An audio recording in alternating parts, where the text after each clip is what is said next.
सुप्रभात बच्चों। तो आपका पहला पाठ जो है पुनरावृत्ति समाप्त हो गया, यानी कि रिवीजन खत्म हो गया हिंदी फर्स्ट का। अब आज मैं आपको दूसरा पाठ का रिवीजन करवाने जा रही हूँ, जो आप ध्यान से सुने। और पहले का पीडीएफ मैंने भेज दिया है, अब सेकंड का भी भेज दूंगी, तो चैप्टर आप थोड़ा एक बार और समझ लें, फिर उसके बाद मैं इसका जो पीडीएफ आपको भेजूंगी, इनकी उत्तर कॉपी। तो वर्ड दूसरा लेसन है बच्चों, वर्ड और वर्ड के भेद। वर्ड किसे कहते हैं? सर्वप्रथम तो आप ये जाने कि वर्ड किसे कहते हैं।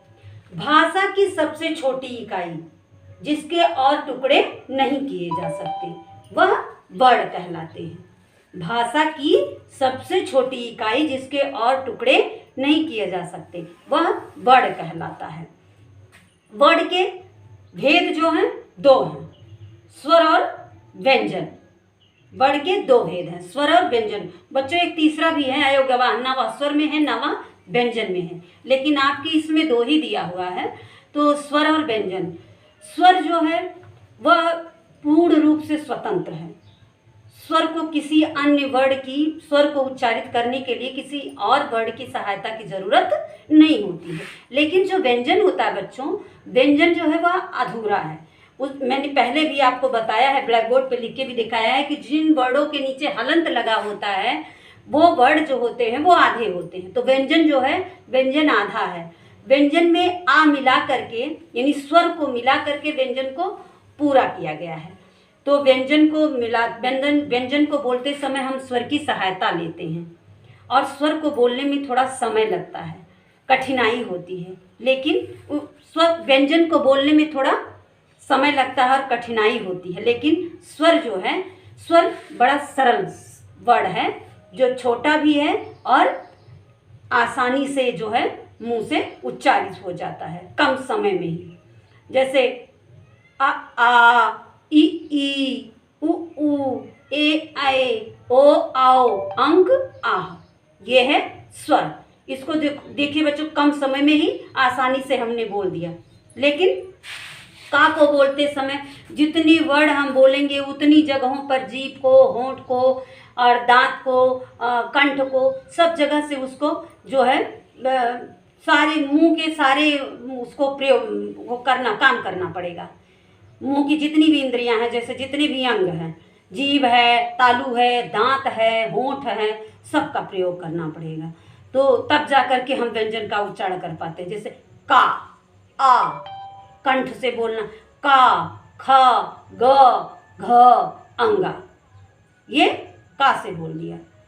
चा है, चा, छा, जा, झा, ञा, ये चा, चा का जीभ का प्रयोग किया गया। छा, छा और तालु दांत, ये छा, जा, झा, ञा।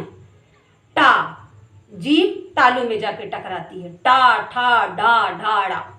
ता, ता जीभ और दांत का, ता, था, दा, धा, ना। पा, होंठ, पा, फा, बा, भा, मा।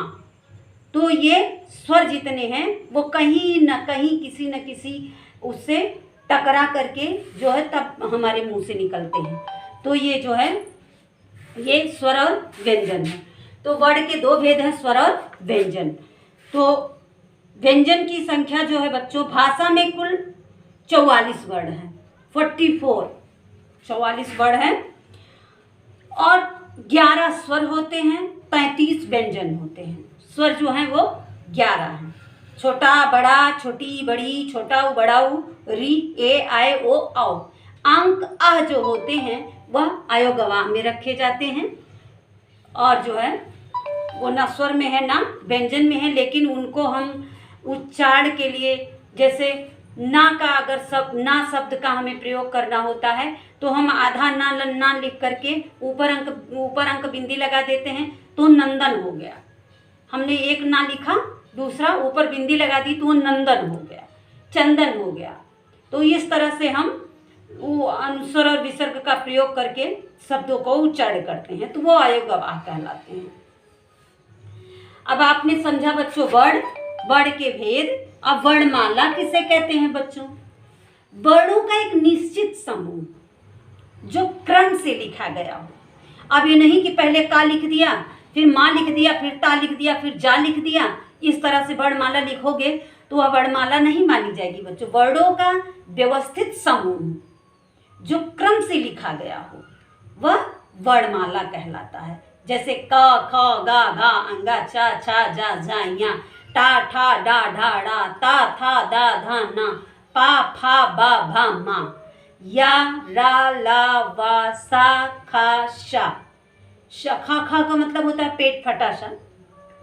या रा ला वा शा पेट फटा सा छोटा सा। हा छा त्रा ज्ञा। पेट फटे सा को बच्चों मूर्धन्य सा भी बोलते हैं, मूर्धन्य सा। तो इस तरह से वर्णों को व्यवस्थित करके जब बोला जाता है तो वह जो है वर्णमाला कहलाता है। मुंह से कुछ छोटी छोटी ध्वनियां निकलती हैं जिसे हम क्या कहते हैं, यही ध्वनियां वर्ण या अक्षर कहलाती हैं। हिंदी में दो तरह के वर्ण होते हैं, अभी मैंने आपको बताया स्वर और व्यंजन। जो वर्ण बोलने में आसान हो स्वर कहलाते हैं और जिन वर्णों को बोलने में थोड़ी कठिनाई होती है वो व्यंजन कहलाते हैं। हिंदी में स्वर 11 हैं और व्यंजन 33 होते हैं। वर्णों के निश्चित क्रम को वर्णमाला कहते हैं। तो बच्चों ये जो है दूसरा लेसन आज आपका अनुवाचन मैंने कर दिया और एक बार आपको ये पढ़ाया भी जा चुका है, आपको बोर्ड पे भी समझाया जा चुका है, इसके अभ्यास कार्य भी करवाए गए हैं। लेकिन फिर भी मैं इसका PDF आपको पुनः फिर भेजूंगी, जिसे आप PDF के द्वारा मैं आपके को भेजूंगी, जिसे आप अपनी कॉपी में, जिन बच्चों ने नहीं लिखा सारे बच्चे फेयर कॉपी बनाएंगे।